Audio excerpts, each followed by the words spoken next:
আসসালামু আলাইকুম, আমি নাজমিন। তোমরা সবাই কেমন আছো? আলহামদুলিল্লাহ আমিও ভালো আছি। আশা করছি তোমরাও ভালো আছো, সুস্থ আছো। দেখো সকাল সকালই ছাদে চলে এসেছি। ঘুম থেকে উঠেই আজকে মনে হলো একটু ছাদে যাই। দেখো ছাদে এসে দেখছি আকাশটা যেন মনে হচ্ছে বৃষ্টি হবে, কি জানি বুঝতে পারছিলাম না। তাও আবার কখন ছাদে যায় না যায়, তাই গাছে পানি দেওয়ার জন্য পানিটা ভরে নিচ্ছি। দেখো পানি তো ভরেই নিয়েছি, এবার আমি নিয়ে যাব, নিয়ে গিয়ে আমি গাছগুলোতে দেব। সব গাছগুলোই দেব, বলা যায় না আবার কখন আসি না আসি, তাই আগে আম গাছটাই দিয়ে নিয়েছি, আম আছে বলে। তো আম গাছে তো দেখো পানি দিয়ে নিয়েছি, নেওয়ার পরে আবারও ভরে নিচ্ছি পানি।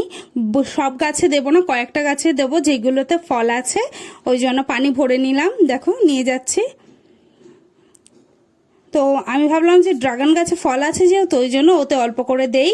ওতে দেওয়ার পরে দেখো আম গাছটাই দিয়ে নিচ্ছি, তারপর পাশে ড্রাগন ফল গাছটাও দিয়ে নিয়েছি।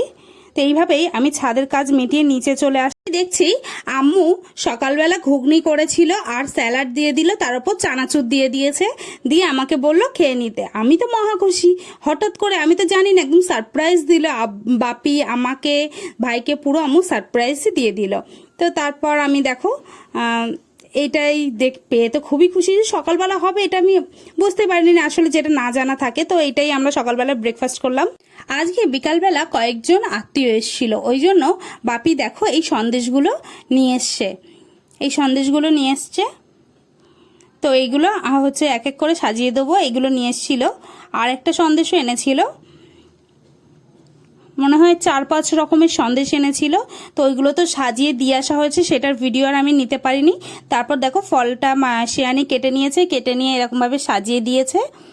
দেখো যখন মিষ্টিটা নিয়ে যাচ্ছিল, আমি আবার এইদিকে দিচ্ছিলাম হচ্ছে মিষ্টি দিয়েছিল, তারপর ফ্রুটি দিয়েছিল আর ফল দেওয়া হয়েছিল।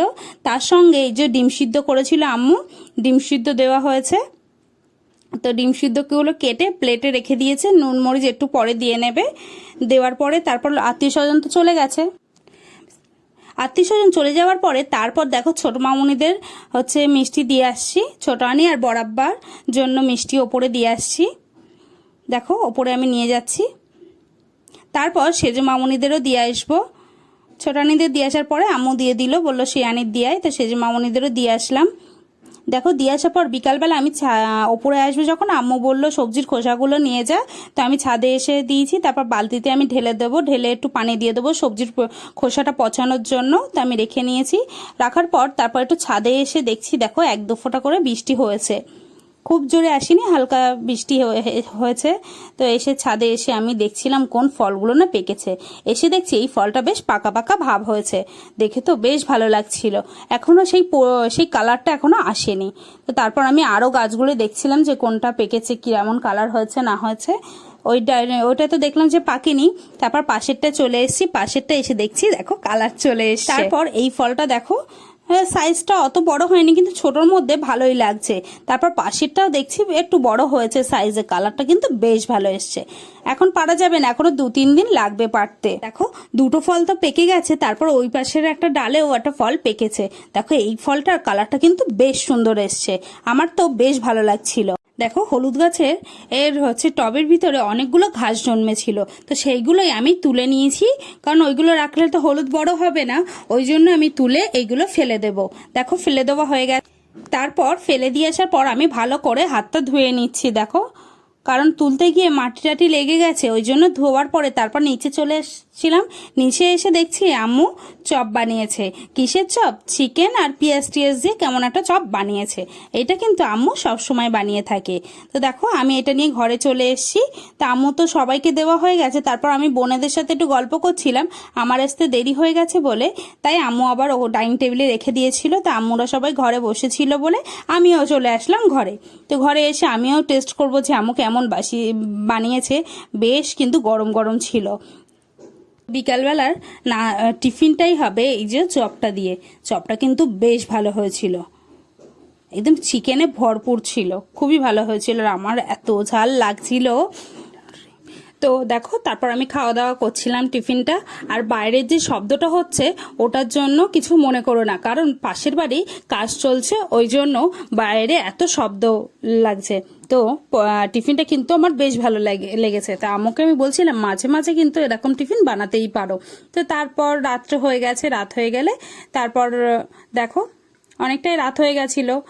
তো আম্মু এবার বললো রুটিগুলো করে ফেল, অনেকটাই রাত হয়ে গেছে, কারণ ভাইকে আম্মু একটু পড়াচ্ছিল। তো দেখো আমি রুটিগুলো বেলে নিচ্ছি আর আম্মু এগুলোকে ছেঁকে নেবে। দেখো আমি রুটি বেলে নিয়েছি, দেখো আমি বেলে নিয়েছি রুটিটা। এবার আমি প্রতিটা বেলে নিচ্ছিলাম আর আম্মু সুন্দর করে ছেঁকে নিচ্ছিল। আম্মু এত সুন্দর রুটি ফোলাতে পারে, দেখো তোমরা দেখলেই বুঝবে। দেখো এরকম ঘুরিয়ে ঘুরিয়ে নিচ্ছিল আম্মু, এরকম ঘুরিয়ে ঘুরিয়ে নিচ্ছিল, কয়েকবার এরকম ঘুরিয়ে ঘুরিয়ে নিতে হবে। এরকম ভাবে ঘুরিয়ে নিয়ে এবার উল্টের দিক দিয়ে করে নিলে দেখো এবার আস্তে আস্তে ফোলাটা কিন্তু শুরু হয়ে যাচ্ছে। দেখো কি এরকম হালকা করে চেপে দিলে পুরো রুটিটা একদম গোল হয়ে ফুলে যাবে। কতটা সুন্দর ফুলেছে তাই না? তোমরা এইভাবে ট্রাই করতেই পারো। হ্যাঁ আমি জানি অনেকে পারে, আবার অনেকে কিন্তু প্রথম প্রথম একটু সমস্যা হয়, যেমন আমার আগে সমস্যা হতো, কিন্তু এখনো আমি বেশ ভালো গোল গোল রুটি ফোলাতে পারি। দেখো এরকম ভাবেই ফুলিয়ে নিতে হবে হালকা হালকা চাপ দিয়ে। দেখো রুটিটা কত সুন্দর ফুলে গেছে। তো দেখো ওই রুটিটা তো ফোলানো হয়ে গেছে, তারপর এটা দুটো রুটি করা হয়ে যাবে, দুটো তিনটে করা হয়ে যাওয়ার পর বেশ কয়েকটা করে নিলাম। নেওয়ার পরে আমি আম্মু ডিম আনতে বলেছে, আমি ডিমের এটা তুলে দিচ্ছি। আমি তো চিল্লাচ্ছি আম্মু ডিমই তো নেই।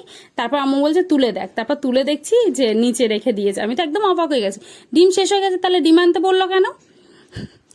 বুঝতে পারিনি। তো তারপর ডিমগুলো নিয়ে গেলাম, নিয়ে গিয়ে এবার আম্মুর কাছে দিয়ে দেবো। দেখো নিয়ে যাচ্ছি, দুটো ডিমই নিয়ে যেতে বলেছিল, তো আম্মুর কাছে আমি দিয়ে দেবো। দেখো আম্মুর কাছে দিয়ে দিচ্ছি। তারপর এইদিকে দেখছি আম্মু আবারও একটা রুটি এরকম ভাবে সুন্দর গোল করে ফুলিয়ে নিয়েছে।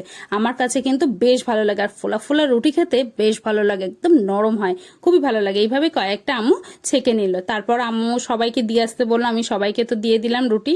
তারপর দেখো দুটো রুটি তুলে দিয়েছে প্লেটে, দেওয়ার পরে দেখো ডিমটা ভেজে নিয়েছে, ডিমটা ভেজে এবার প্লেটে দিয়ে দিচ্ছে। সবাইকে দেওয়ার পরে আমারটাও দিয়ে দিয়েছে, তো আমি নিয়ে চলে আসব। দেখো এই যে আলুর তরকারি করেছিল, তো আলুর তরকারি করেছিল ফোড়ন দিয়ে, আলুর তরকারি করেছিল, রুটি ডিম ভাজা করেছিল, আর তার সঙ্গে করেছিল সুজি। দেখো এই যে সুজির হালুয়া করেছিল।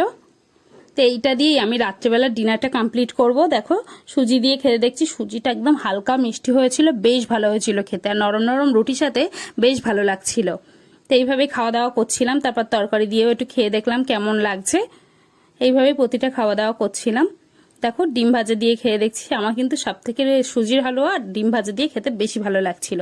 তো আমার ভিডিও যদি ভালো লাগে অবশ্যই সাবস্ক্রাইব করবে, লাইক করবে, কমেন্ট করবে, শেয়ার করবে, কমেন্টে অবশ্যই জানাবে কেমন ভিডিও দেখতে চাও। আর দেখো কি পরিমাণে আমার মুখে ব্রণ হয়েছে। নেক্সট ভিডিও দেখা হবে।